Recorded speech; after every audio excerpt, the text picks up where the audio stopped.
فاليوم ان شاء الله غادي يكون التجربة على الجهاز الجديد اللي ان شاء الله سيستعمل على نقل الاعضاء لانهاء كل المشاكل باذن الله تعالى اللي عنده اي علاقة بالرفض المناعي ضد اي عضو جديد، سواء كان كلى او كلوة جديدة او لا كبد او قلب ان شاء الله تعالى.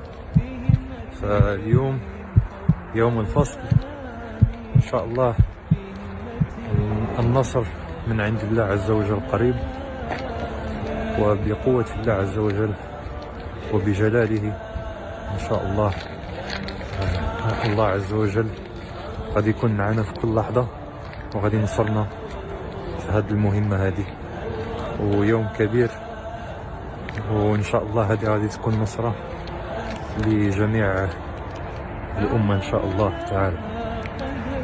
فكنبغي نشارك معكم هذه اللحظة هذه وأنا كنتمشى إلى المصير، لا أعلم قد ينتهي، يقدر يكمل مزيان، يقدر يكمل نوعا ما يعني بالفشل، ولكن نسأل الله سبحانه وتعالى أنه يجعلنا أن نتقبل القدر أينما كان. إذا كان ابتلاء فالحمد لله. جئنا تل هنايا تقريبا 50 ساعة في الحقيقة، تقريبا 50 ساعة السفر، ولكن يقدر يكون ابتلاء من عند الله عز وجل، فالحمد لله احنا قابلين عليها وراضين بإذن الله بأي نتيجة كانت. بغيت في هذه اللحظة هذه قبل ما ندخل وقاعة العملية نشكر كل المحسنين اللي استثمروا معنا في هذا المشروع وثقوا فينا بالأموال ديالهم، وإن شاء الله تعالى ربي غادي ينصرنا.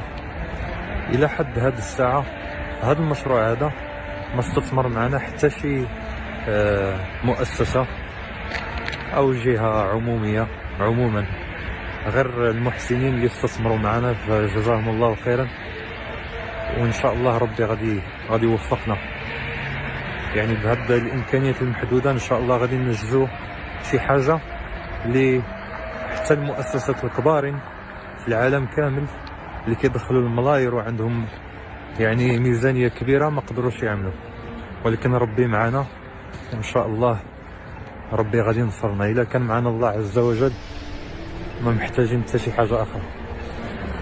ان شاء الله خير. السلام.